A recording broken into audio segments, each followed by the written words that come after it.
Good evening and welcome to State of Business on our television. I'm Nadun Sirivardhana. Let's have a look at the headlines. Financial confidence up, but global risks loom. Major innovation for Colombo's central bus hub.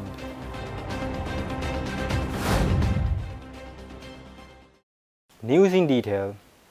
A central bank survey reveals financial market participants' short-term confidence in Sri Lanka's financial system has improved while medium-term concerns persist.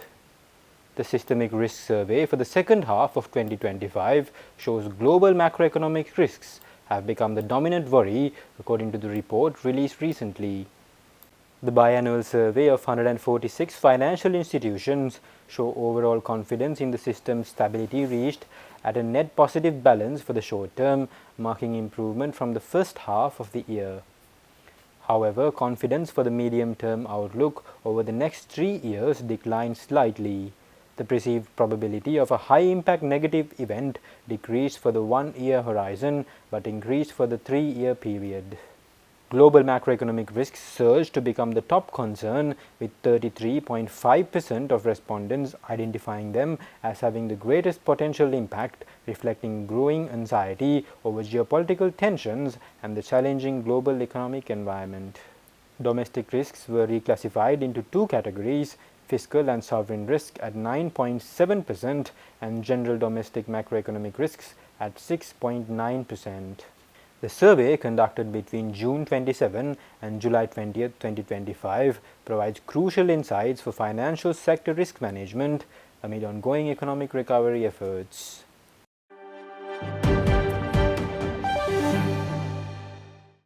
The renovation of the Petap Central Bus Stand was officially commenced this morning under the patronage of President Anru Kumara Dissanayake. The facility will undergo major upgrades for the first time in 50 years at a cost of 425 million rupees under the Clean Sri Lanka project.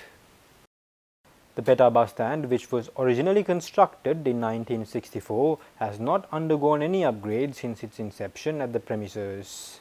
As part of the renovations presented by the new government, the facility will be equipped with modern amenities such as restrooms, information and communication stations.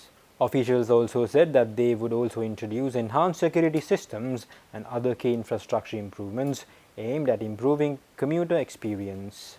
The construction work of the project will be done by the Sri Lanka Air Force, as assisted by the Colombo Municipal Council, National Water Supply and Drainage Board, Urban Development Authority, NIO Engineering and several other bodies. The project has been planned to be completed by April next year. අරමුණ තමයි මේ bus stand එක ඇතුළුව කොළඹ බහුවිධ ප්‍රවාහන මධ්‍යස්ථාන ගණනාවක් ගොඩනගන්නත් අපි දැනට ලබන අවුරුද්ද ආයවැයට කෝච්චි බස් ටැක්සි මේ තුනම එක තැනක තියෙන ස්ථාන බහුවිධ ප්‍රවාහන මධ්‍යස්ථාන 15ක් අපි ලබන අවුරුද්දේ ආරම්භ කරන්න පටන් ගන්නවා ඉවර කරන්න බැරි වෙයි ලබන අවුරුද්දේම ඒ වගේම අපේ සැලැස්ම තියෙනවා 2029 වෙනකොට අඩුම ගානේ ලංකාවේ එවැනි බහුවිධ ප්‍රවාහන මධ්‍යස්ථාන 50කටවත් යන්න. Now the Sri Lankan government has officially welcomed a major new resolution on Palestinian statehood passed by the United Nations General Assembly. The Foreign Ministry issued a statement reaffirming its unwavering support for the two-state solution. The resolution, passed amidst the ongoing Israeli military offensive in Palestine, condemns the violence against civilians and underscores the urgent need for an immediate and sustained humanitarian ceasefire.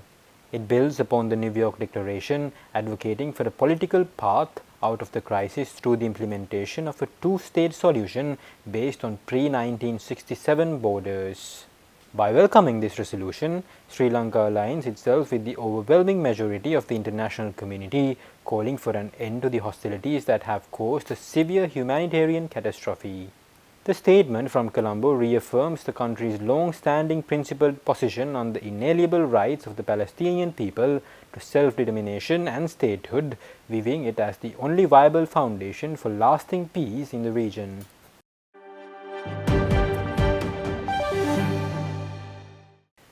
Stay tuned, we will return after this commercial break.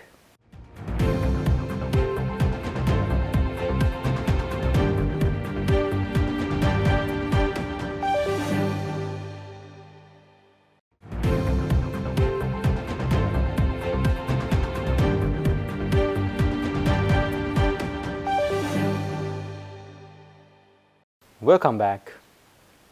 Global air transport technology leader SITA has emphasized that accelerating digital transformation is crucial for Sri Lanka to handle its growing tourist arrivals and achieve its tourism targets.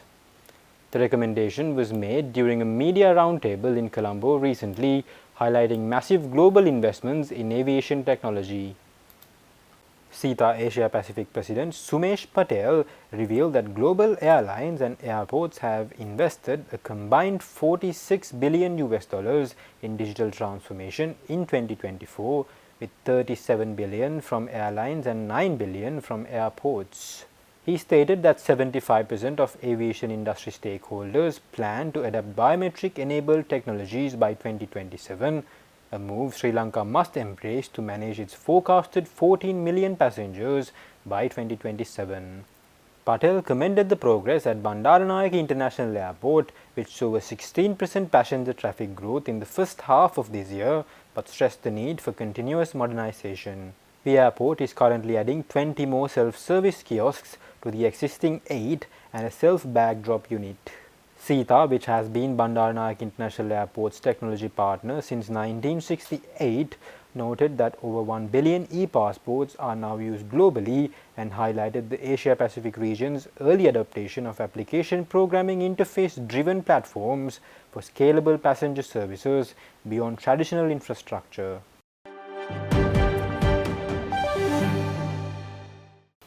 Now, Sri Lanka has formally requested the Philippines to reopen its resident embassy in Colombo during high-level political consultations between the two nations. The appeal was made as both countries reviewed their bilateral relations and planned joint initiatives, as announced by the Foreign Ministry recently.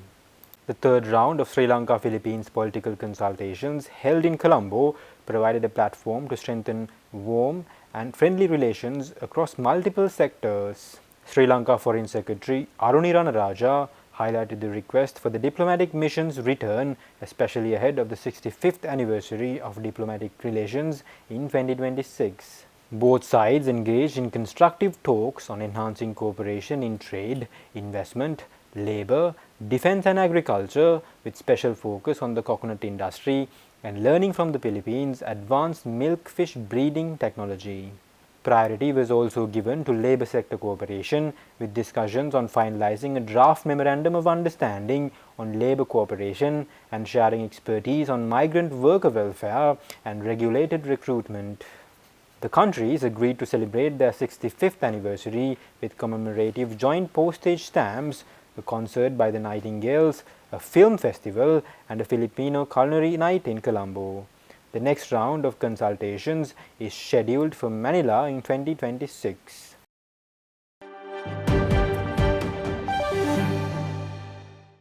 Finally, the US Embassy in Sri Lanka, together with the Sri Lanka Air Force and Ministry of Defence, has marked the successful conclusion of Exercise Pacific Angel 2025 at a closing ceremony in Katunayake.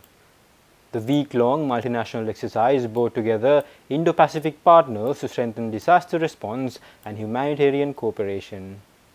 Held from September 8 to 12, Pacific Angel 2025 represented the largest multinational exercise hosted in Sri Lanka this year, uniting participants from across the region, including the Royal Australian Air Force, Japan Air Self-Defense Force, Maldivian National Defense Force, and Bangladesh Air Force. The program featured 8 subject matter expert exchanges covering aircraft maintenance, research and rescue, jungle survival, aeromedical patient movement, mass casualty response, and airlift operations.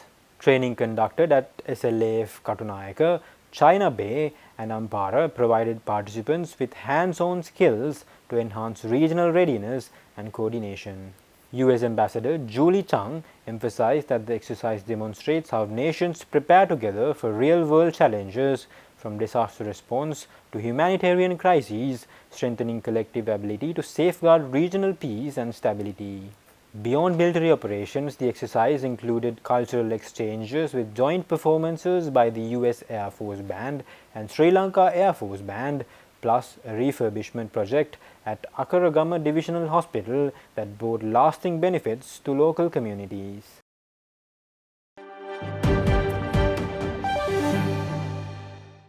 Stay tuned for the stock update.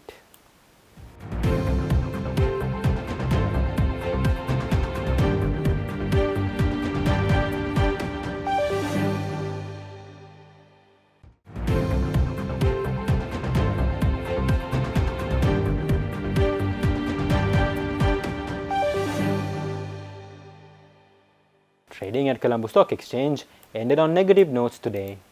The all share price index dropped by 257.01 points to close at 20,355.39, and the S&P SL20 dropped by 74.28 points to close at 5,798.84. The turnover was over 4 billion rupees and over 130 million shares were traded. Up next are forex rates.